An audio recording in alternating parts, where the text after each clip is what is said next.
Magsuswimming nga pala kami dito sa Grotto Vista Resort sa may San Jose del Monte, Bulacan.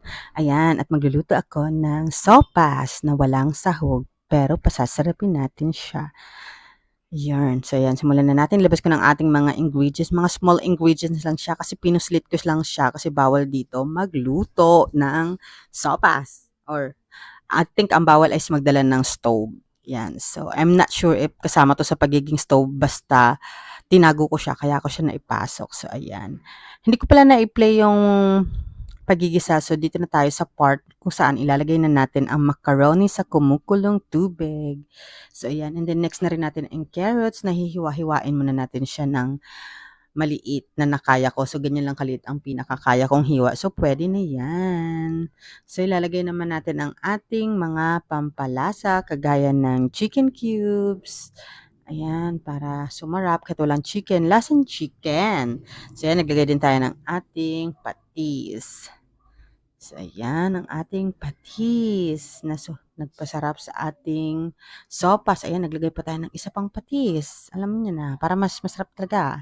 So, ayan, hiniwa ko na rin ang ating small repolyo. Ayan, wala tayong sangkalan. So, ang ginamit natin is ang takip ng rice cooker. And then, ayan, hugasan na natin siya sa gripong malapit sa ating cottage. Ayan, almost done na siya. Kitang-kita niyo naman, di ba?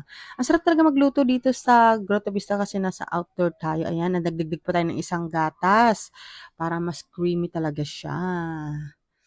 Ayan, ilalagay natin ang ating repolyo.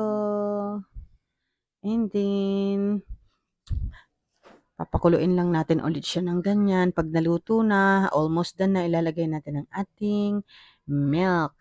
Ayan. Milk para mas lalong masarap. So, ayan. Almost done na. Kainan na. Tawagan na natin ang mga nagsiswimming, na gutom. Siyempre, di ba, bagay ang sopas dito sa swimming pool kasi nga malamig. So, para may pampainit din tayo pag-ahon. And then, sugod ulit. So, ayan, di ba? Kung makikita nyo, wala siyang sahog pero grabe, ang sarap niyan. Ang creamy. So, yun nga pala ang itsura ng Grotto Vista Resort ngayon. Hindi siya weekend kaya ayan, ang onti lang ng tao.